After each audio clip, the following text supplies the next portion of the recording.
It's the Exit 52 podcast for Friday, January 26, 2024. My name is Jake Louque, and I'm joined on my screen by, if not now, then Spencer Nathaniel Schultz. How we doing? You are muted, sir. Excited. Just finished watching the tape on that Bills-Chiefs game. Tried to skim through a little bit of the Dolphins. I feel like I know Patrick Mahomes. I know the Chiefs offense. I know them. I pay attention to them always. They're the star child. They're the oldest son of the NFL. And this game grows closer. And a lot of people, I see the things matriculating like, oh man, this has been a long week. I'm still not ready. I'm not ready for this one. It is going to be the biggest game we've ever seen. And I've had the pleasure of doing this podcast together with you in whatever various forms for 5 years now. And man, like, we have the game of all games. We've been talking about this. We've gone through 2019 together. We started out Lamar Jackson. It was supposed to be this way early. It was supposed to be Jackson and Mahomes. They were supposed to look like each other. They were supposed to play in Super Bowls. It was supposed to be Manning and Brady and that kind of deal. AFC conference championship game every year. And we didn't get that. The Chiefs continued to orbit around the sun a little bit and fight in the solar spots. And the Ravens had their own trials and tribulations, but I'm so excited. It almost moves me to tears that this game is happening, that the Ravens are in this position, and that it's here, man. And I going through the tape, it gives me goosebumps. My hair starts standing up. Just, we made it to the AFC Conference Championship game together, you and I doing this, and Exit 52 and everything. So you can't ask for much more as a fan. You know, you can ask for a win. You can ask for a Super Bowl win, but it feels good as a fan to be back in this position where we thought they would be, where they have been so many times before in the John Harbaugh era and even prior, and to return. It feels like the return of the king, of a team that is supposed to be here, an organization that is supposed to be here. And if not now, when? Yeah, they're really pulling out all the stops too. They're summoning all the riders of Gondor with Ray Lewis and Ed Reed and DJ Diesel and who's performing at halftime? T-Pain, not T-Swift, T-Pain. They got the better T. Yeah. They are having Anquan Bolden. They're having Matt Stover, Jonathan Ogden, Michael Phelps.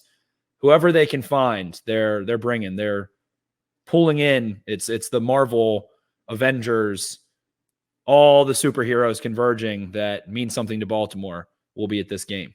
Yeah, and there's been a lot of joking on Twitter about how, like, pretty much the entire country is going to be behind the Ravens in this one because they're kind of sick of the Chiefs a little bit. They're sick of the Taylor Swift stuff to a certain extent, which, I can go back and forth on all that kind of stuff.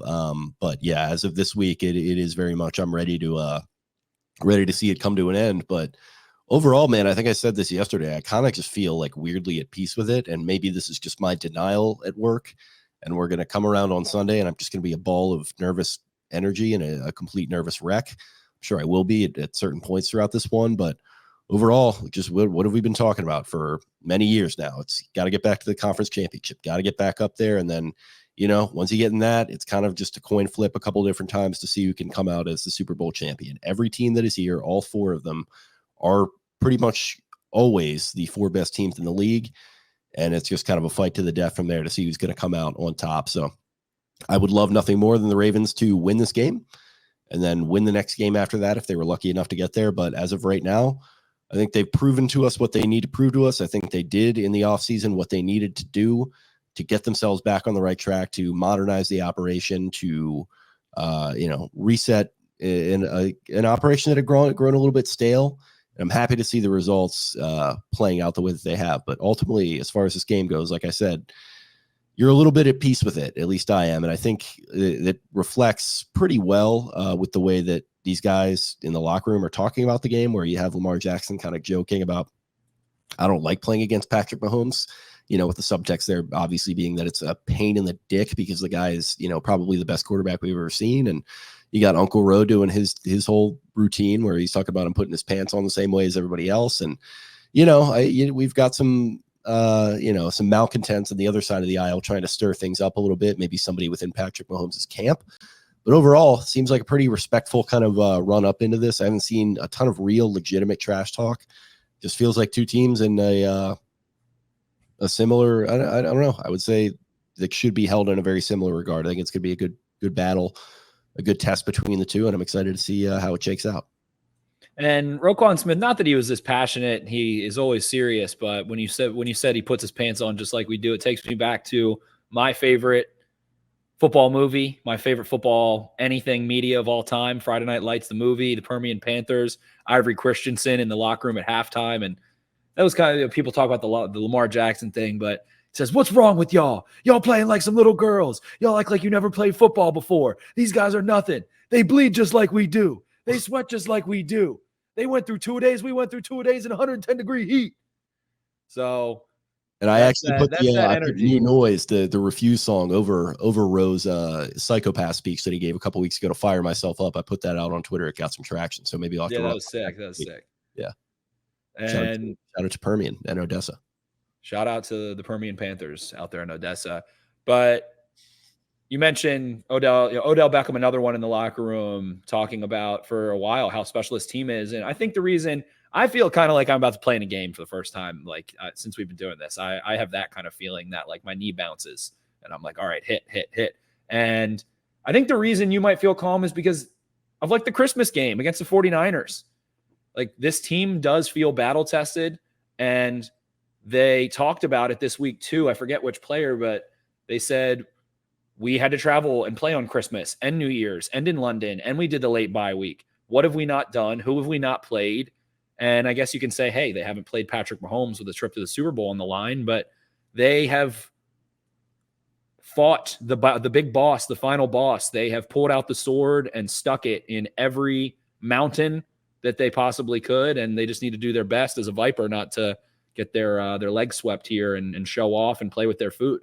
And that means if they do get to the Super Bowl, they will have unequivocally earned it. This will not have been a Philadelphia Eagles. This is the exact opposite of a Mickey Mouse championship if the Ravens are to pull it off. Exactly. This isn't like, and no shade to the Eagles last year. They were a great team, but a couple Mickey Mouse games against the Giants, and then Brock Purdy gets hurt early in that NFC championship game. And obviously they took the Chiefs to the wire and very easily could have won that Super Bowl. But, if they do come through here, they will have absolutely unequivocally earned it. They have, beaten a ton of winning teams down the stretch. They have showed up. They stole that number one seed. They took that. Yeah. They snatched that and took it and earned it. And nobody had anything to say headed into the AFC playoff picture about the Ravens being the one seed at all.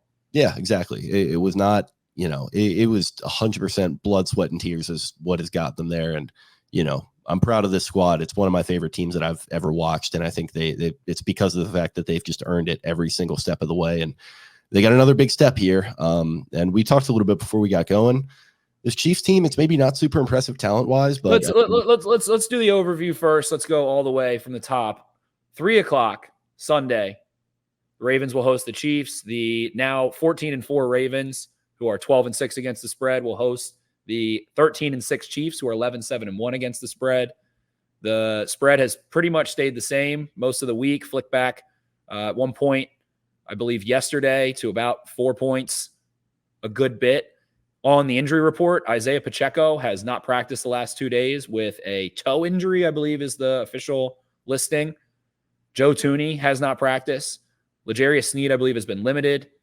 And a couple other injuries there for the Chiefs. The Ravens, Mark Andrews has been a full participant. I don't think is going to have a status for this game. Marlon Humphrey has been limited, is questionable currently on PFF here. And Rock Ya-Sin has missed time. And that's kind of the squads there. Willie Gay also has a neck that's been limited for him. And a couple other bruises and bang-ups for the Chiefs there. And it's going to be light rain, 42 degrees. The forecast has been ever-changing. It does look like the rain has progressively swept later in the day and started to be fuller around kickoff, where it's supposed to be, I believe, about a 20th of an inch per hour, which is a moderate rain, a light to moderate rain. And money line Ravens minus 201. The total in this game, 44.5. This will be the 6th consecutive AFC championship appearance for Patrick Mahomes and the Kansas City Chiefs with Andy Reid. And of course, this will be the first for Lamar Jackson and the first since the 2008 and 13 AFC championship in January against the New England Patriots in New England, where the Ravens won that one, 31-13, if I'm not mistaken. I think it was 28-13. 28-13. I think you're right. Yeah. So 6 straight times for the Chiefs. First time for Lamar Jackson. And the Chiefs get it done over the Bills, 27-24 in a late one. I have a lot of thoughts about that one we'll get to. And the Ravens, of course, toppled the rookie quarterback C.J. Stroud, rookie head coach D'Amico Ryans, 34-10, leading into this game. Yeah, and for me, it's just bird's eye view. First thought is it's the chaos factor. We talked about it with Allen a lot and why I was concerned about the Bills coming to Baltimore, but, it's very true of Pat as well. You've mentioned that you think he's the best, scramble kind of fire drill quarterback in the league, even above Jackson. And I tend to agree with you just because of the elements of physicality that he brings, the elements of keeping his eyes downfield, the element of being able to whip the ball wherever he wants from any arm angle, from any platform, wherever he is. And just he's got a little bit of a rabbit's foot up his ass, which tends to, be the case for the all-time greats a little bit, where you have a Tyreek Hill somehow getting past a CJ Mosley and an Eric Weddle, what was that 5 years ago?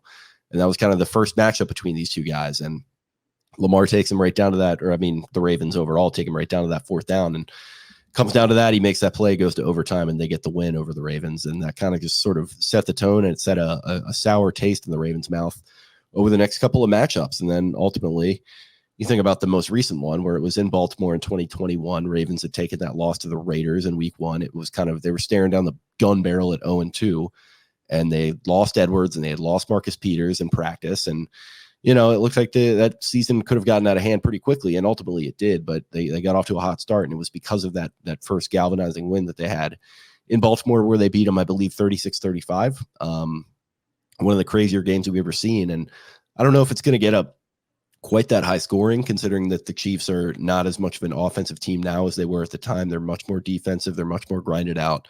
But like I said, chaos factor with Mahomes. He can scramble around. He can throw these guys open a little bit. Pacheco's going to get his on the ground. And then I expect the Ravens' offense to show up and hopefully be a little bit more consistent than they were last week. So I don't know. I'm expecting a good, thorough contest. What is your bird's eye view of this one?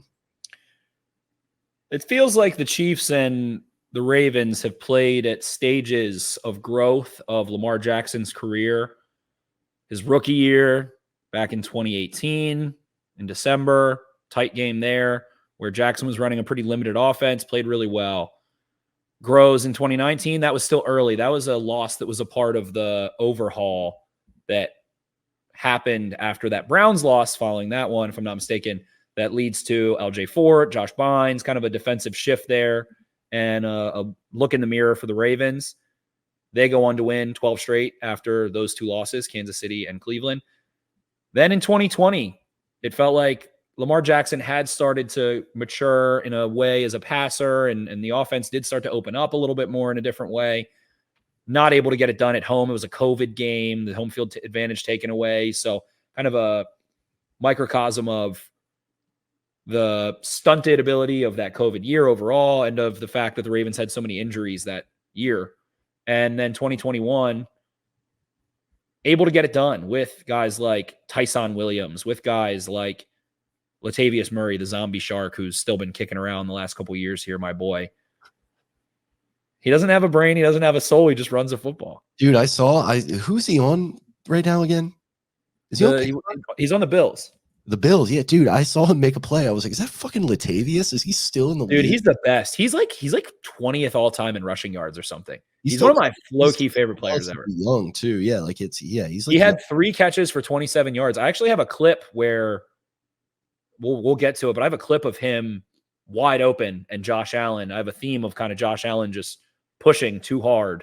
Yeah. And Latavius Murray's wide open a couple times, almost scored a couple touchdowns in this one, and he's like their receiving back kind of. He comes in on 3rd down a lot. He had 4 targets but no carries against them. He hasn't had a carry since I think week 16 against New England or 17 against New England, and he's had 6 targets since then. So they also have Ty Johnson in there, but yeah, the zombie shark. And that was just so cool. That Ravens team in 2021, pardon me, was able to make it to the 1 seed. At one point they were 8-3 and atop the AFC despite all the injuries. And of course, Lamar Jackson goes down, and the whole train derails there. But that was Jackson, again, different stages they faced Lamar Jackson at. Him playing MVP ball, surrounded by injuries, and kind of just a microcosm of that Ravens team. They were able to do so much, but it was always on stilts. It was always a house of cards because they were too thin.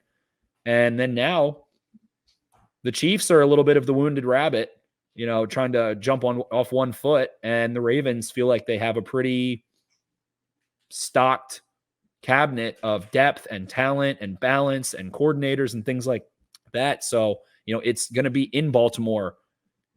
The Chiefs are beat up and more tired. So I think that the Ravens should have every advantage, really. When you think about it, the Chiefs had to go on the road. They had to play in that freezing cold game against the Dolphins. That's physically tasking to sustain that cold athletically. That is going to, even if you want to just talk from a caloric standpoint, to run around in that cold is going to burn thousands and thousands and thousands of calories, a strain on your body to do so, to expend that amount of energy. Then they have to go on the road and travel to Buffalo, play Buffalo, a physical game, a long game, a game that dragged out, the bright lights of it. And then now they have to travel again to Baltimore against a team that hasn't had to do those things. The Ravens played in a cold game. Sure, it wasn't nearly as cold as the Chiefs were in. And they had a bye. And they rested starters in week 18 too. And they did get over the playoff hump there a little bit in that second half. So I think the Ravens finally kind of have the advantage here, on paper at least, for the first time. And that's what makes this such an intriguing matchup to me. Yeah, I totally agree. I think in the past, like you looked at that first close matchup that I mentioned, and then 2019, they went into Arrowhead again, and you kind of wanted to wish cast to win there, and they lose by one score. It was not that close of a game. The Ravens were lucky to get a couple miracle plays to go their way. Shout out to the homeboy down there.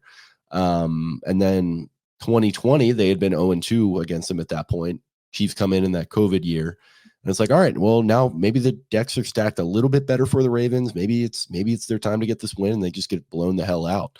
And then it's funny that they wound up beating them in 2021, because I don't think that 2021 team had any business winning that game, but that's neither here nor there.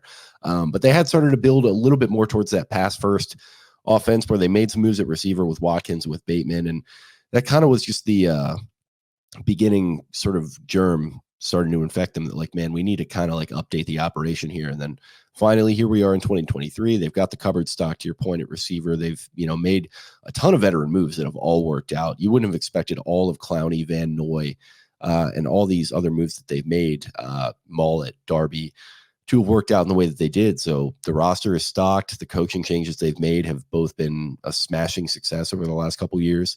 And yeah, as much as we love playoff Spags, and I think he's, a tremendous coach, and he's going to be obviously scheming it up in this one. And then you've got Andy Reid there at the controls on the offensive side. Don't give me any of this nonsense about Nagy. I don't need to hear that. It's Andy Reid's offense. I really do give pretty much every nod to the Ravens except at the quarterback position. And even that, with the way that Jackson is playing, it's pretty close, I think, right now. So, and in the world of quarterbacks, it was always going to come, and you said the cream usually rises to the crop, right? The two best teams in each conference usually do, because they have fewer or thinner faults. Their cracks are not as detrimental. Their health is usually in a better spot too.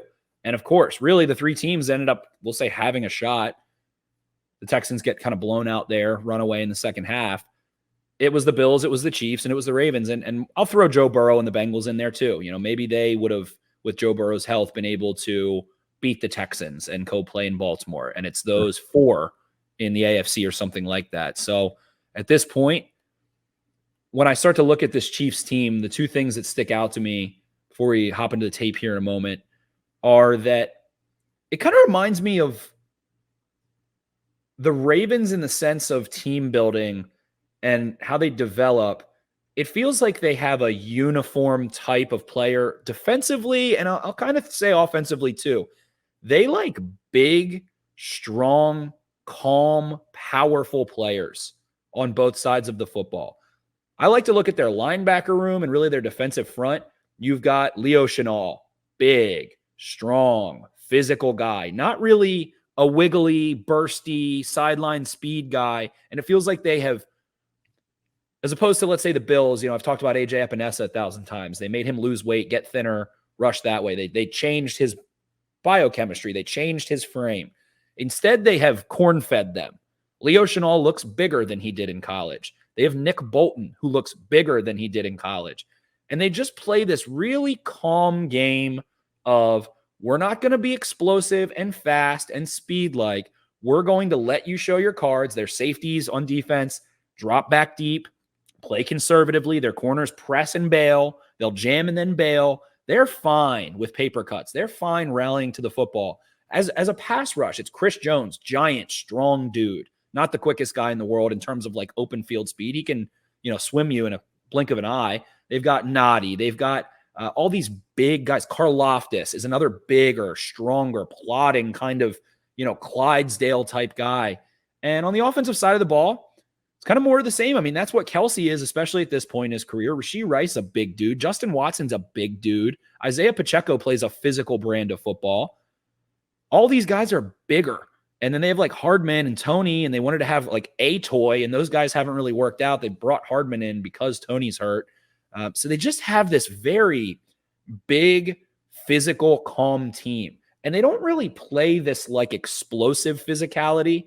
With explosive physicality, they play more with like, we're going to let you declare. You're going to make a decision, and we're going to engulf. We're going to slowly, defensively, they play on a string. Offensively, it's like where you're aligned is what dictates the play. Mahomes is controlling the command center at the line of scrimmage. And then they just look for a couple matchups like AJ Klein last week. Travis Kelce ends up getting aligned on the third, fourth linebacker for the Bills through some, I don't know how the Bills kept letting that happen, but just repetitively an option route, a sail route where it's AJ Klein on Travis Kelce. And then finally, Mahomes, the X factor of all of it is just, I think really so much of CJ Stroud, and I think the Ravens are going to bring some of their simulated pressure. They're going to try to win with 4, and that's what you say, the very vague thing everyone says, got to beat Mahomes rushing 4, the Brady, you got to rush 4, all those things. But I don't know. I think they're going to try to get him on the move to cut the field in half, but then he can go make some of these plays from those negative positions, from falling backwards across his body. He can still just whip the ball like a shortstop. So that is kind of their game. They're conservative. They, make a couple plays. Mahomes makes a couple plays. Their defense is opportunistic if you make an error. And what we saw in that Bills game was that they were giving Allen anything he wanted underneath. He could scramble whenever he wanted. He could run all day. They could run the ball if they wanted. They could throw the ball underneath and get 6 yards. But Allen couldn't just take the low-hanging fruit. He had to try to go hit Stephon Diggs deep when he had a backside dig I'm going to show wide open. He had to try to hit a couple of these deeper shots and make these more flashy plays when he was cutting them up underneath. The Chiefs didn't care.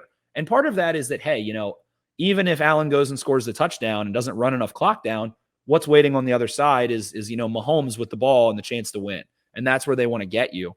So they just play, and that's how you become a champion, right? You let the game come to you. You don't force it.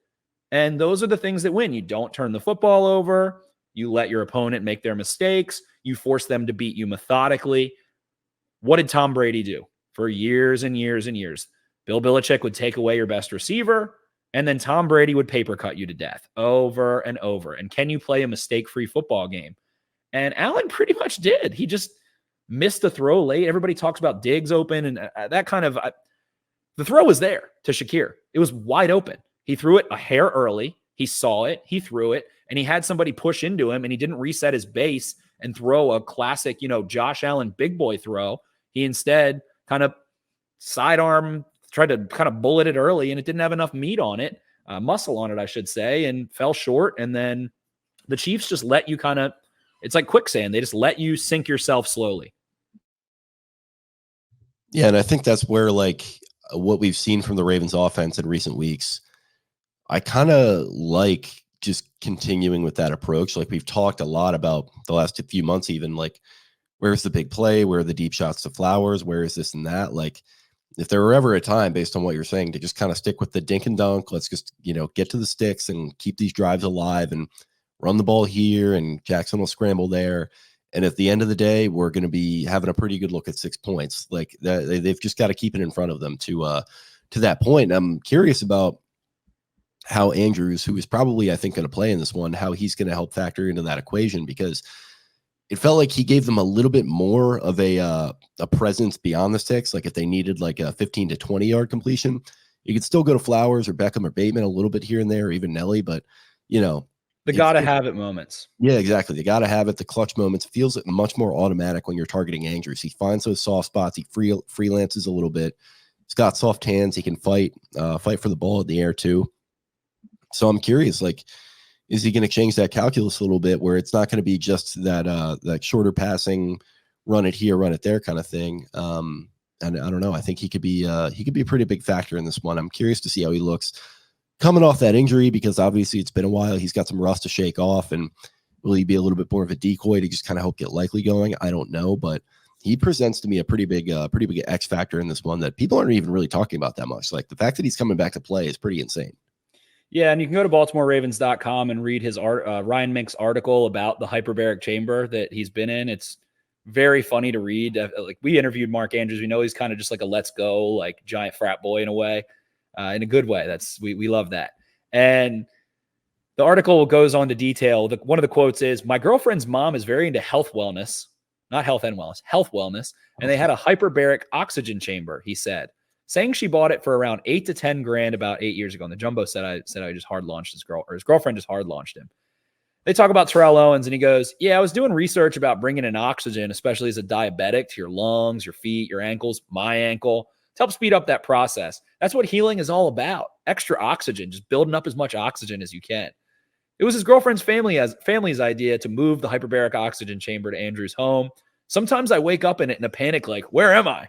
It's really just focusing on your breathing while you're in there. So very funny there. And you got to respect the guy coming back. I mean, an absolute warrior, someone that I feel like there's a lot of talk about Andrews and some of these Twitter conversations and things and discussion boards where he's like, oh, his spacing and he freestyles and like all this stuff. And people kind of like, and Isaiah Likely's obviously played so well, and people are worried about that. Oh, is Likely not going?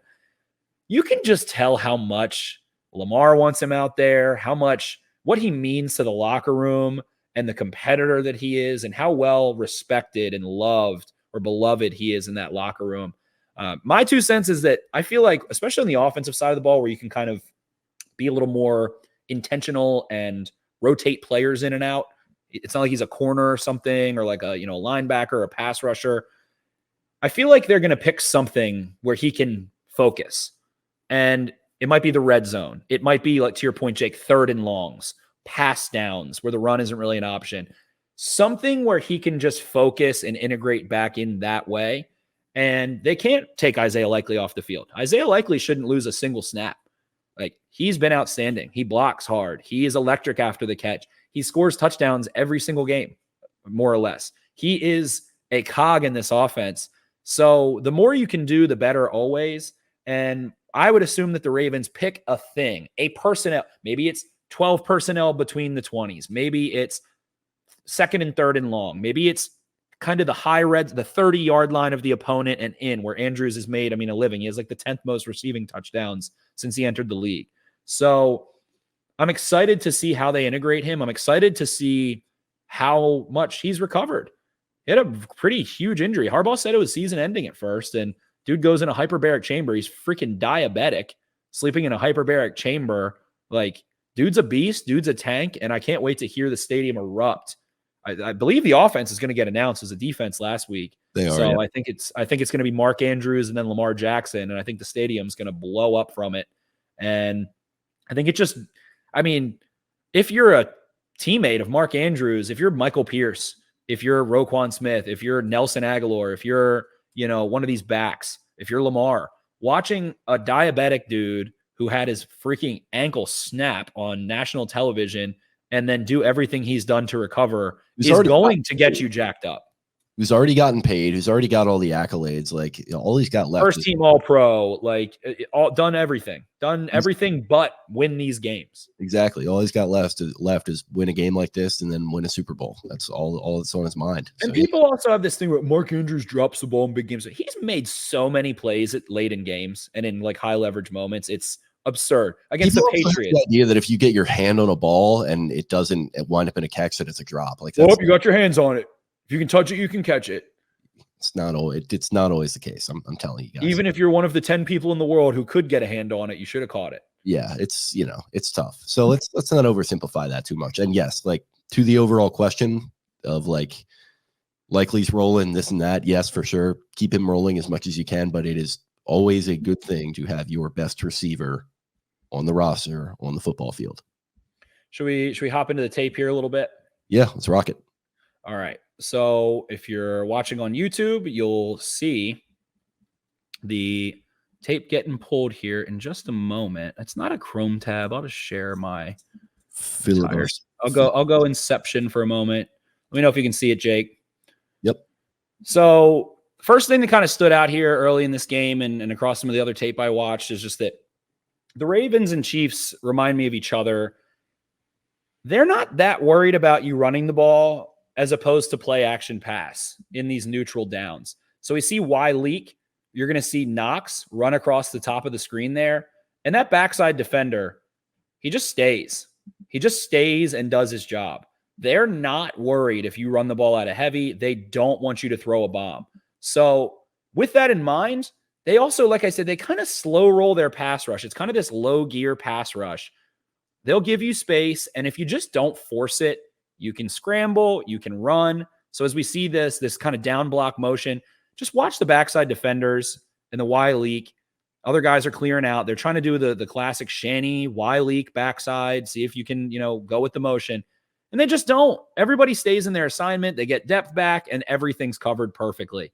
Even on the backside receiver, Josh Allen goes and scrambles and has a successful play. It's like a 6-yard gain or 5-yard gain there. So you have to play this calmly. And this is what they did throughout the course of the game. You see the backside defender there, takes it away. Allen, just step up. Go get your 5 yards. That's what they want you to do, and they're willing to lose that way. The other thing that pops out is that it's kind of, I think of Bobby Slowick. I think Todd Monken's gotten into this. I think of the Shanahan tree, that the Chiefs will kind of line up just in like mostly the same looks. It's mostly the same. They'll do middle of the field close, your cover ones, your cover threes. They'll press, they'll play off. But it's kind of just their linebackers and their front and their DBs are in kind of standard positions. So again, they're these bigger, stronger guys, and they have these big, strong linebackers. So if you want to throw the ball to the outside, then get tight and paper cut them. We see this kind of same play that the Ravens run. We're going to see the tight end just leak out and basically run a 2-man screen for James Cook as an option there. And you can go get your 8 yards. They'll give you your 8 yards, and they're pretty good tacklers. They tackle as a unit really well. But just look at the pocket that Josh Allen has. They don't have these fast guys. And that's where I think of Lamar, and I'll get to that part of it. But they'll kind of just let you do your thing. They'll get into the red zone, and here's another example. Instead, the inverse is that, all right, here's empty. So if you want to throw the ball over the middle of the field, create bigger windows in space. And you see a matchup here between Nick Bolton and Stephon Diggs on this kind of shake route. Bolton gets aligned, and you're able to get that mismatch. That's that Zay Flowers right there. That's Odell Beckham that you can go run that kind of route with. So if you want to throw the ball over the middle of the field, space them out. Look at this. There's no one even on the screen. You can run QB draw here. You can do a ton of things here, but they kind of let you do your thing. They kind of just do what you want them to do and keep it in front, and they want you to throw underneath, and they'll lose that way, and it's okay. But Stephon Diggs, for everything he is, he's not really this electric guy after the catch. So get that into Zay Flowers' hands. Even Nelson Aguilar, I'd say, who can really pick up speed, things like that. I think you can make hay. These linebackers are good. They are sound, but they are not quick. They don't trigger quickly. They're not urgent necessarily. In the run game, they do everything right, but it's this very calm, plodding kind of ordeal. So now I want to talk about spacing. We're going to see Khalil Shakir here go in motion. All 3 of these receivers are going to end up in the same place. And just watch how calmly the Chiefs DBs end up, we're going to count them out in a second, but watch how calmly they just let you run yourself covered. The Bills are just going to try and make these really sudden movements and and it's just going to run everybody covered. But then we see Latavius Murray back here, the zombie shark. He's just going to go against the grain and should have been a touchdown here. But Josh Allen wanted a big play hunt here. So instead of taking that low-hanging fruit, this is second down. The Chiefs are basically going to drop 7 defenders into that exact spot where all 3 of your receivers are. And Allen has Latavius Murray in his vision, but he doesn't want that. He wants to score a touchdown here. So we'll see. Look how big of a mess they created for themselves. Everything's covered except Murray. Look where the leverage is to the field. The linebacker is sitting still. Murray is right underneath. They'll give you your running back every single play. You can leak your running back out and he can go run along. It sucks that the Ravens don't have Keaton Mitchell in this game for that reason. But just everything's covered except your back, except your check down. So take your check down. Now the spacing, everything's together, and you cut the field in half. And just watch this perfect little banana pursuit you always want to talk about in football. You want to pursue kind of that outside shoulder upfield, use the sideline as a defender. Look at that nice little banana they create. Go to that left shoulder there, and Allen has to throw the ball away in the red zone there, which makes it third down. You can kind of see here, again, you can see Murray. He's going to leak out, and he's right there. He's right there. Bolton's going the other way. That's a touchdown. And I'm not one to do the screenshot thing, but come on. Take the low-hanging fruit there. It's right there for you. Instead, you go try and hunt a big play. You can't make it. And there were so many times where hunting didn't lead to success. Here, Josh Allen takes his time. The spacing's better. When you have better spacing, and again, they spread things out, you're going to get your one-on-ones here. So Khalil Shakir at the bottom of the screen. And this is a crazy play. Like, this isn't something you can just be like, oh, let's go do this. But I mean, Allen could have ran there. And if that's Lamar Jackson, he is burning whoever that is to the corner. So spread things out, get your one-on-ones, see who they double, and look at the pass rush. It's just, I mean, the Bills do have a great offensive line and pass protection, but there's just nothing urgent for Allen. He can just take his time. So take your time. You don't have to force it. Don't run yourself covered. Don't split the field in half just cause. Be intentional about things like that. Another one here, their safeties really want to play conservative.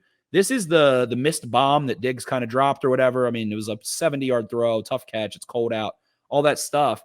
But there's so much time in the pocket, and this backside dig here we're going to get to, it's just wide open. They gave it to you. You want the kill shot, they're not going to give it. And Diggs could have made a catch maybe, but just look at that shit. Wide open. No one around. Linebackers coming up, everything's there. And instead, he goes for the kill shot and doesn't get it. Was it a great throw? Yeah. Should Diggs have had it? Maybe. But you have 25 yards right there. That could be a 50-yard play. Who knows? Right there. You've got a 15-yard window to make a 25-yard throw.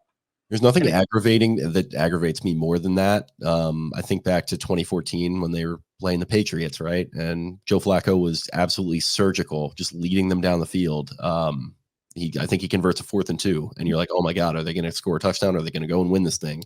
And then just out of nowhere, just heaves one up in Torrey Smith's direction. Duron Harmon picks it off, and your season is over. I fucking hate that, especially if you're having success, taking what the defense gives you and just keeping it simple. 100%, 100,000%. And that's what the playoffs in the Super Bowl are.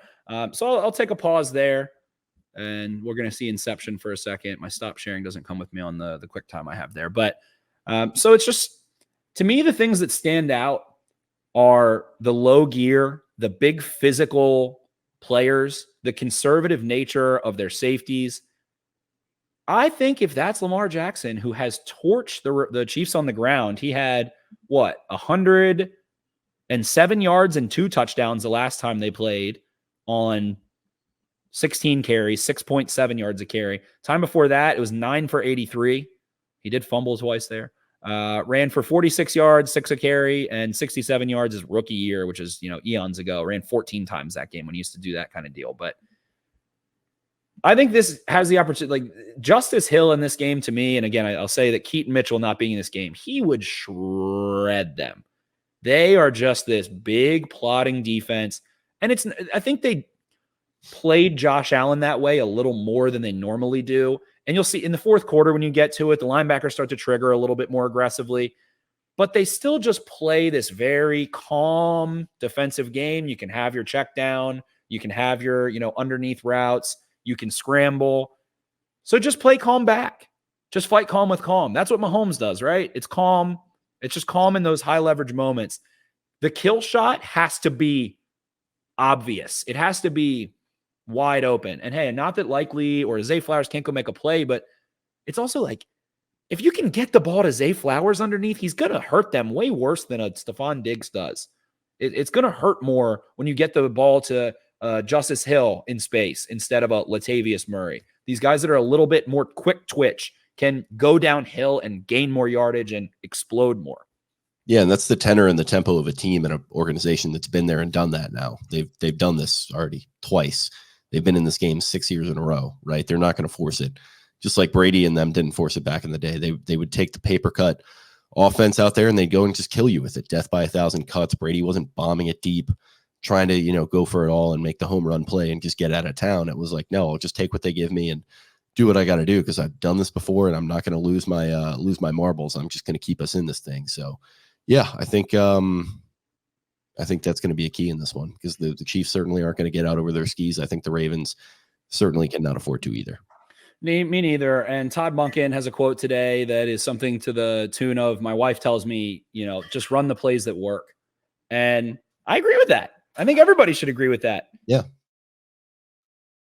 And you need to be able to take that same sentiment. If I want to throw the ball over the middle of the field, I don't want to congest the middle of the field. If I want to throw the ball outside, I don't want to congest the outside. So they're going to play that calm game. And I don't know, man. I think Lamar Jackson runs for 100 yards in this one. Again, I think that we see instances of them going empty. And Josh Allen, like I said, the entire field is before you. There's 4 defenders, and you're Lamar Jackson. And they're these big dudes. They don't have Christian Harris and these tiny little linebackers that can kind of fly. I'm honestly floored by how much less explosive Willie Gay looks. Like, they all just look big and hulking and like calm. It's really peculiar. So I think Lamar's going to run for a lot of yards. I think that the quarterback run game is going to be there. There were examples of the read option, simply just like a big plotting. Whoever number 90 is, I don't have it right in front of me, but I might be able to find it here in the lineups. Whoever number 90 is for the Chiefs there, I can't find it quickly. But anyway, he crashes inside and just loses contain, and then Josh Allen runs outside. And like, Allen is an electric runner in his own right, but he's not really chewing up grass the same way in tight quarters and things like that. He's not going to be able to cut back and do some of these more exotic things Lamar Jackson can do. So I think the Ravens are going to be able to run the ball. You're thinking of Hugh, by the way, Charles Omenihu. Who is it? Charles Omenihu. Exactly. A huge dude. He's like 6'6", 280. And he's not, some like Aldon Smith type guy or some, I'll even say like Jadeveon Clowney. He's a faster, more mobile, explosive type of player as opposed to these like big, strong, plotting defenders. They have really good gap integrity. They play things right, but they just don't really care about anything but getting beat deep. And L'Jarius Sneed is so good. He always is in the hip pocket. He'll press you, and if you want to beat him, it has to be over his head, and he's tall, and he's strong, and he's going to be in your hip pocket. So you're going to have to make a tough catch. So I think switch releases are going to be huge in this one. Basically just off the line of scrimmage, outside guy goes in, inside guy goes out. That is how you can kind of create separation on them. I think that's a big ordeal that the Ravens need to really tap into. And I mean, somebody's going to have to make a big play, but it has to be there. Like, you can't force it against this defense. And playoff spags is a thing, but the Bills kind of got. They just. I'm not trying to spite the football gods here and talk shit about the Chiefs at all. I think they're a good unit, but they just don't pop. There's no pop off the tape. And Chris Jones is a great player. They're a nice unit. I just don't see how they can contain Lamar Jackson with the way he's been playing, especially in the run game. And then again, I'll mention Zay Flowers. I'll mention Aguilar. I'll mention Isaiah Likely as guys that have been damaging teams after the catch and are fast and athletic and sudden and urgent getting downfield. And you did a nice job calling to attention that Todd Monken was probably going to be going deeper into that bag to the quarterback run game. And we saw it. Yeah, exactly. We see Lamar Jackson score on a designed run. He also scored on a scramble to really break the game open. He had a couple big scrambles in the game against the Texans. So I think he's going to have to continue to go to that. And I think if he recognizes the fact that he's got a bunch of Clydesdales out there, time to let the stallion out of the corral and outrun them all. I think this is the game to do it, if any. Certainly. And again, it's got to be a big day for Justice Hill, I think. I think if we look back on a Ravens win, you say, wow, Justice Hill kind of tore them up underneath. And Monken likes to run those rail routes. You can kind of get the Chiefs in man on like high leverage, medium down in distance, like 3rd and 5. You can kind of catch them in man and run some motion, and then they're like, uh-oh, and you can run those kind of rail routes and stuff, but they pass off really well. They don't blow a lot of coverages from what I've seen, and you're just going to have – it's going to be a paper cut battle.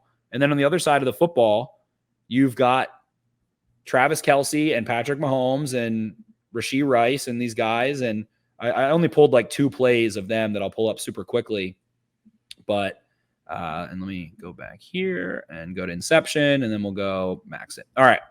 So on this one, forgot to make a note here. Oh, I meant to call this one just silly goose time. This is what happens. Somebody gets their hands on Mahomes, and so the linebackers here, right in the middle, both leave Rashee Rice, and then suddenly he's pinwheeling the other way. He's fading backwards, and he's flipping him the ball confidently. And this dumb shit, it's great, but it's not structured football.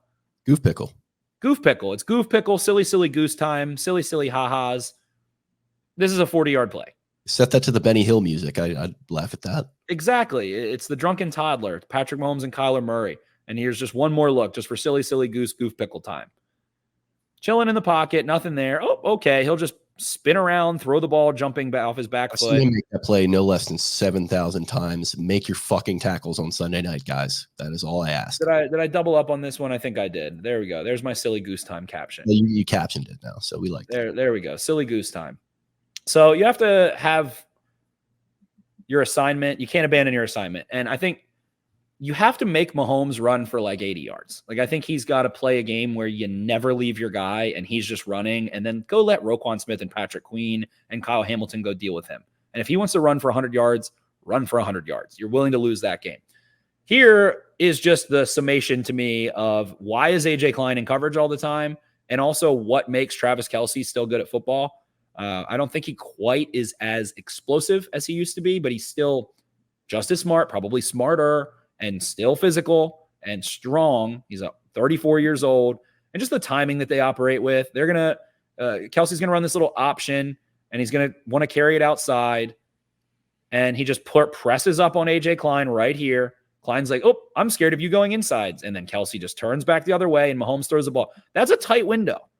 There's another defender right here watching the eyes, and Mahomes already has the ball out before he can move.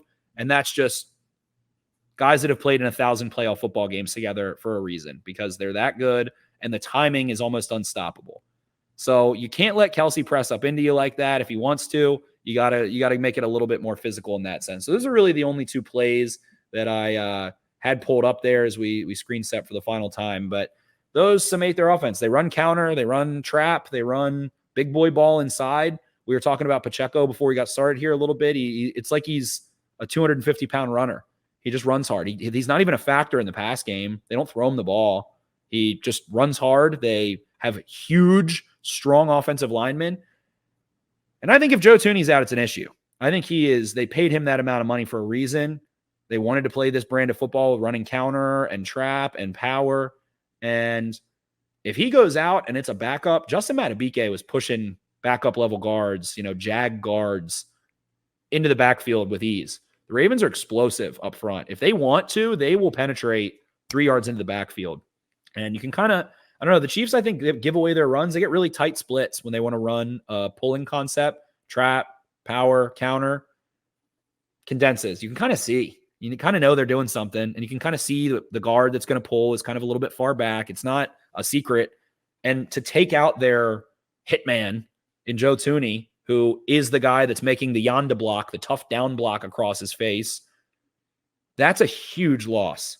huge loss. Even if he plays, if he's hindered, I should say, both apply, then it's going to be a tough day running the football, I think. And just like the Chiefs, I don't think the Ravens shut down the run last week. I still don't think they really give a shit that much if you run the ball.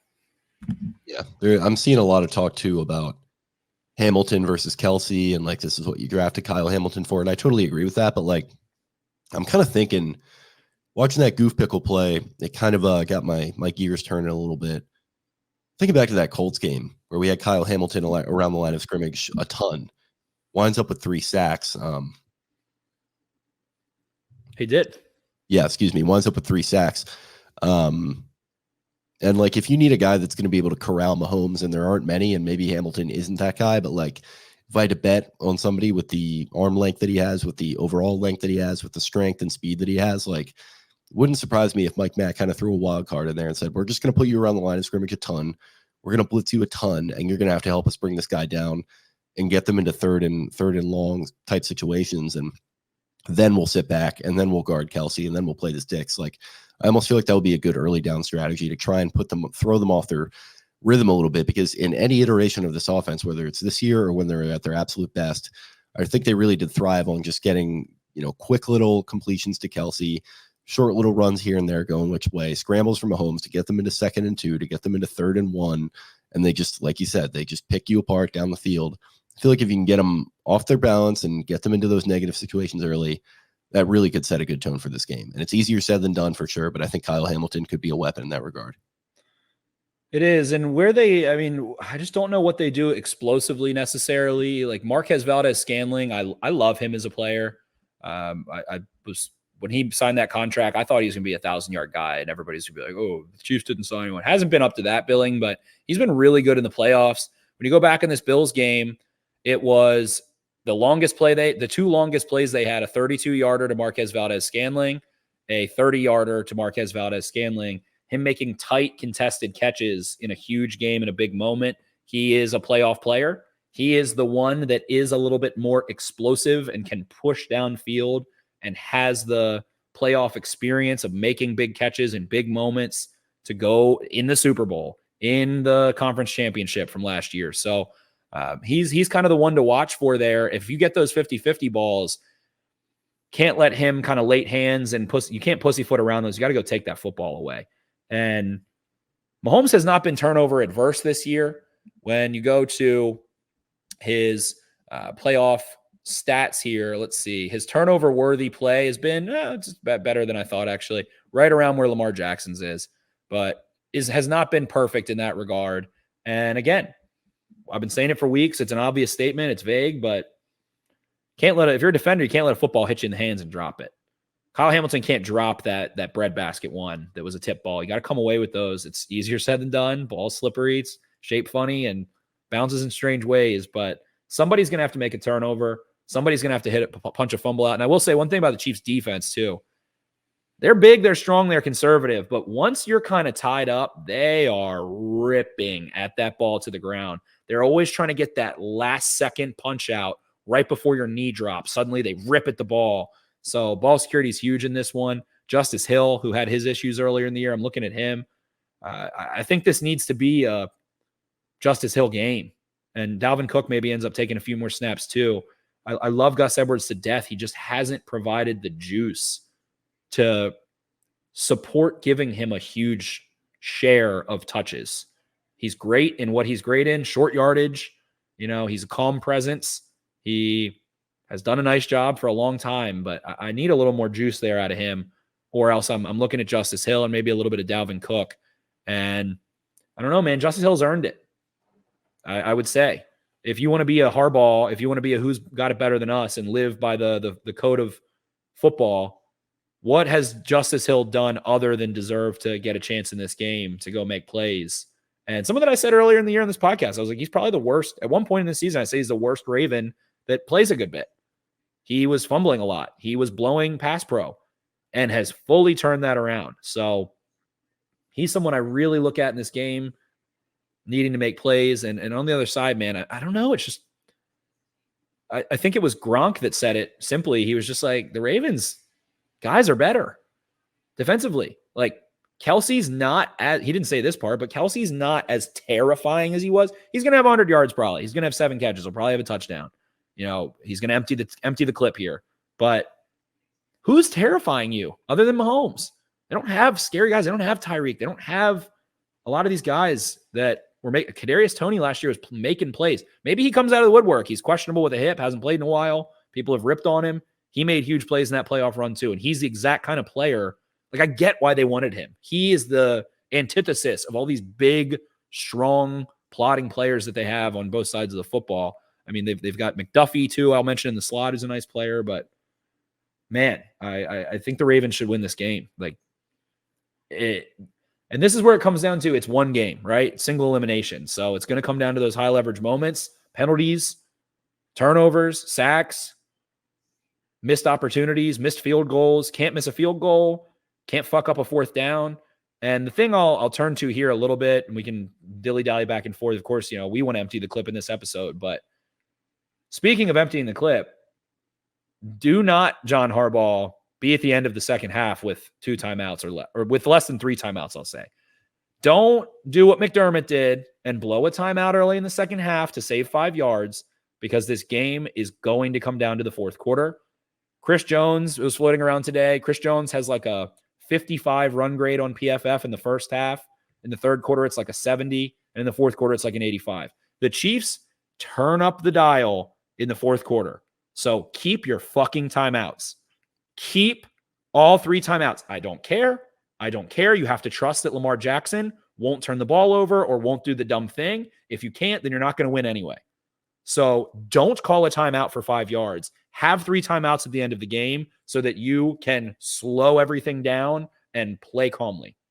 Yeah, and just assume that you're going to lose every challenge, because you pretty much already do anyway, if we're being honest, if we're calling balls and strikes here. And it's just not worth it in the second half. Like, if you want to do that shit in the first half, I'm fine with it. But in the second half, you're absolutely right. You gotta buckle up. Could very well be your last half of 2023-24 season. So hang on to those things, treat them like they're liquid gold, because you absolutely are going to need them. I think this game is going to come down to one possession to spoil my pick here. And yeah, I think we've gotten rid of the bad body language. We've gotten rid of a lot of the shit. To an extent, some of the time management stuff and some of the weird challenges have lingered a little bit. Let's kind of not have that be a factor here. Let's not beat ourselves in this one to the point we keep making. Certainly. And I don't know, man. It's if not now, when? At the end of the day, I've talked about a lot of people other than Lamar Jackson, but control the line of scrimmage. You're at home. You've got weapons. You're faster than they are. You're a more talented athlete than they are. You're a better player than they are. This is your time.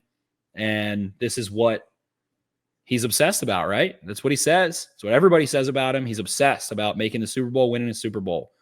It's in your house. On paper, you have a better team. You're mano a mano with Mahomes.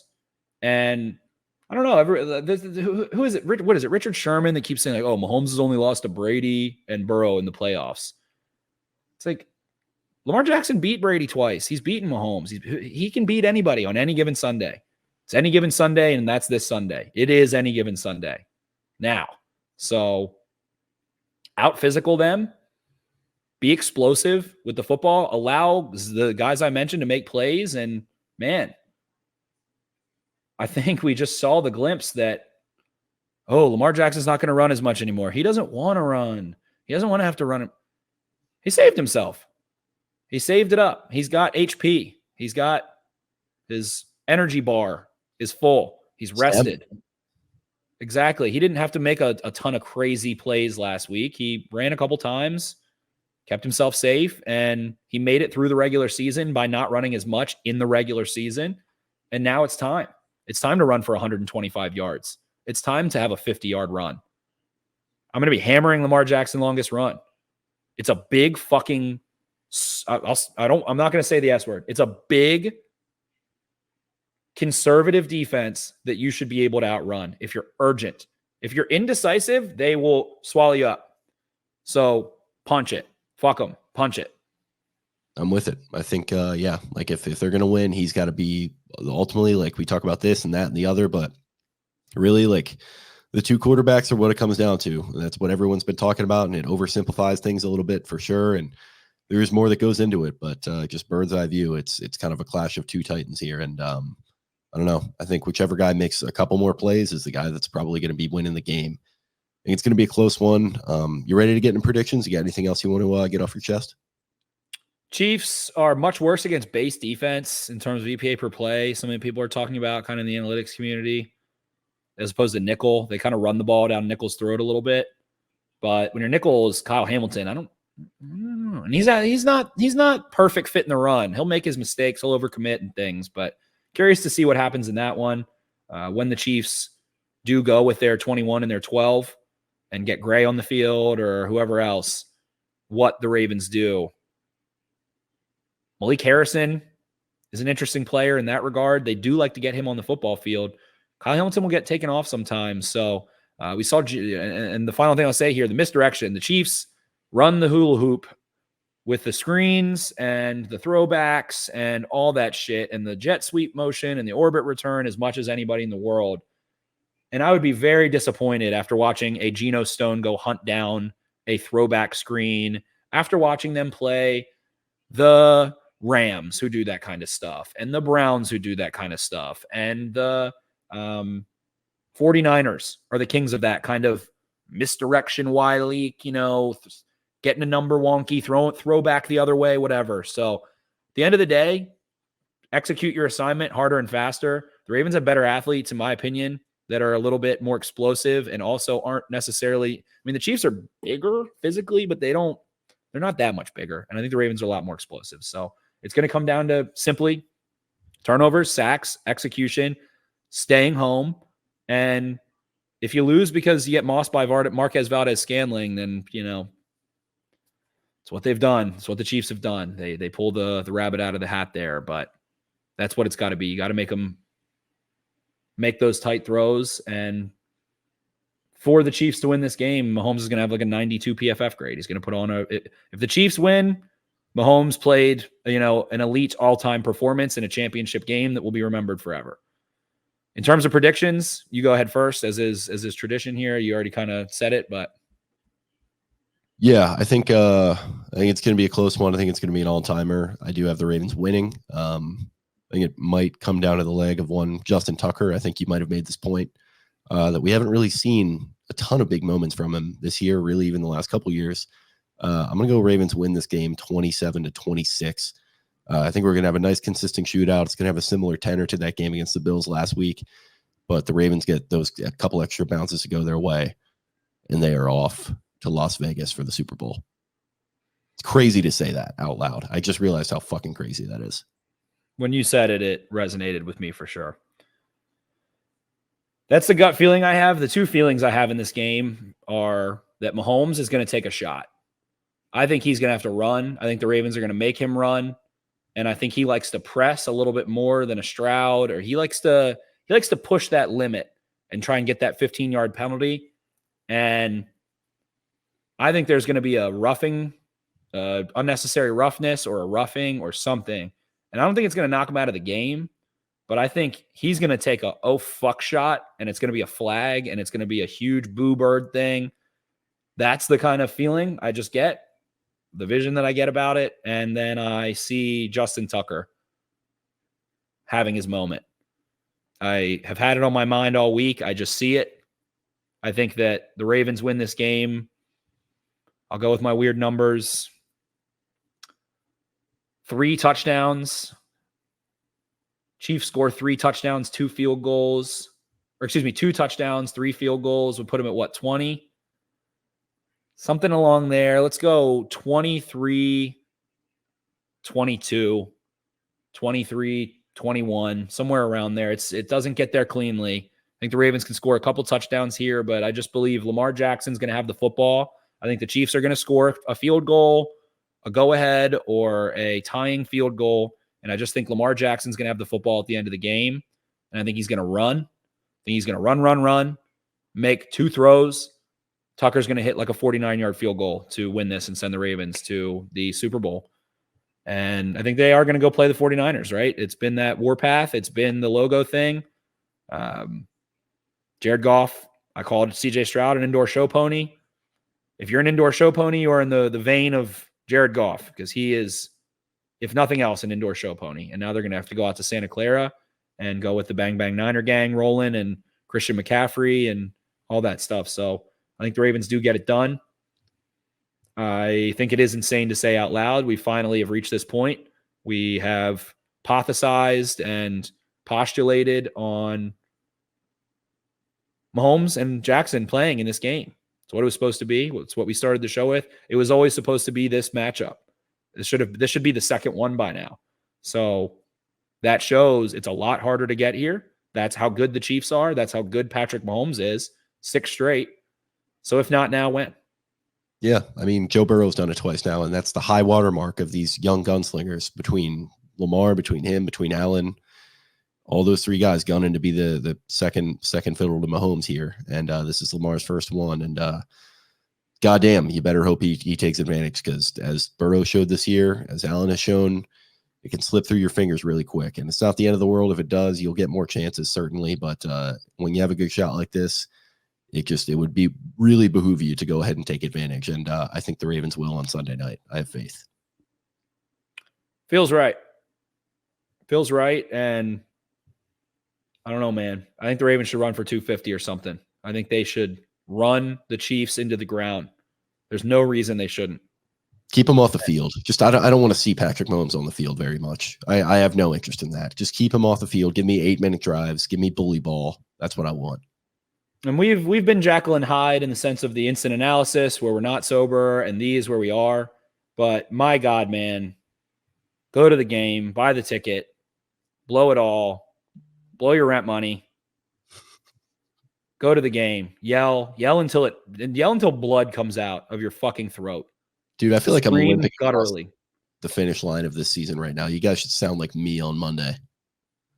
Way worse. You shouldn't be able to speak. It should hurt to talk. It should feel like scratching and like sharp pain in your throat, like the worst strep throat you've ever had.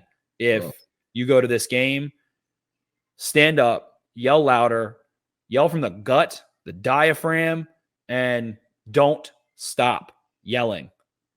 Don't stop. Don't let them go no huddle. What do when you're a road team and noise is an issue? You go fast because people have to take a breath. Don't pass out. Fuck it. Die. Roquan Smith says he's willing to die. Are you? Fuck it. Yell until you can't. Bring an oxygen tank with you. Just huff out of that and keep rolling. Zin up, Bud Light up, Miller Light up. Have fun. Tailgate. Get there early. Smile. Drink it in. And then fucking bellow into the heavens in Baltimore, Maryland at 3:00. The Baltimore Ravens, the Kansas City Chiefs, Lamar Jackson, Patrick Mahomes. Get your fucking popcorn ready. This is what we've been waiting for a long time. And I have never seen this. It makes me feel emotional. I'm fired up for this one. Cue Enter Sandman. Get you all fired up. Get you all fired up. Yell for Metallica. For those not nerdy at all, very badass guys that are super cool. Yell, scream, go to the game. If you can't, that's all right. If you don't want to blow your rent check, hey, that's fine too. But go down to Baltimore, go into the city, watch it among people, yell, cuss, drink, scream, cry, laugh, do it all, man. This is what it's all about. This game, first ever one in Baltimore. Indeed. All right. Is that all we got? That's all we got. Hopefully this isn't our last one. We appreciate all of you, and subscribe. It's been a great ride these 5 years. Jake, you and I have been doing this, and hopefully they get it done and we're doing this again pretty soon.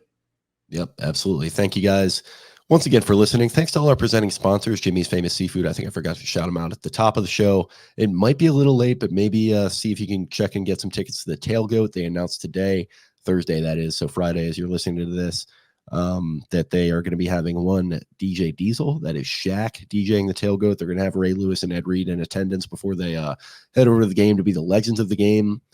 Maybe some other people are going to pop through. It's going to be a fun one, so check that out. Shout out to Fed Thrilled Sunglasses, as always. Shout out to Black Eyed Susan Spices, as always, our guys, promo code Exit52 on both those sites for a knockback.